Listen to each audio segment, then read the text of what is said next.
কি হলো? আপনি চুপ করে আছেন কেন? বলে দিন না। আপনি আমার বোন। আপনার কি হচ্ছে?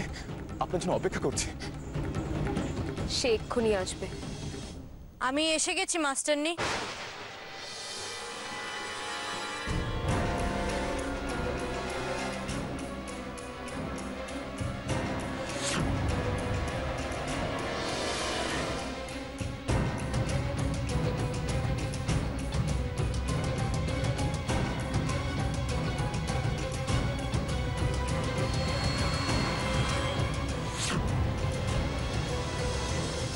দেখি পারুল এইভাবে কেন?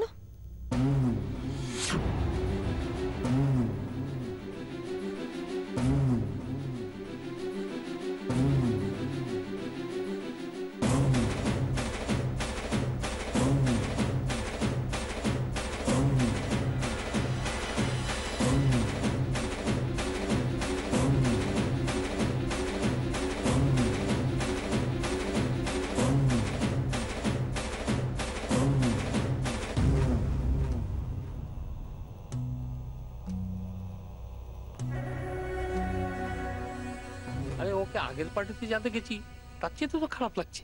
আরে শুনেছি গ্রুমার ডেকে গ্রুমিং করানো হয়েছে, তাই এই গ্রুমিং এর ছিড়ি? ছি ছি ছি ছি। কি হচ্ছে কি সোমনাথ বাবু, একটার পর একটা নাটক। আমরা তো বুঝতে পারছি না এই পার্টির উদ্দেশ্যটা কি। আপনি একবার বললেন যে আপনার পালিতা মেয়ে আমাদের সমাজের যোগ্য কিনা এটা প্রমাণ করার জন্য এই পার্টি। আবার এখন নাটক করে আপনার মেয়ে বনিকে বোঝাতে চাইছেন একজন নানকে।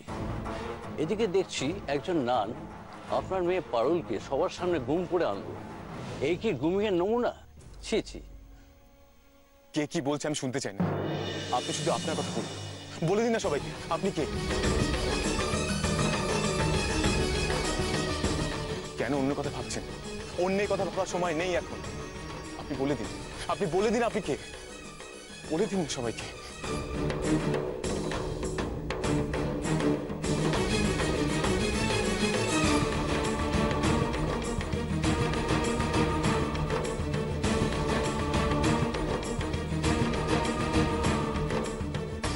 এসব তুমি কি বলছো পারুল?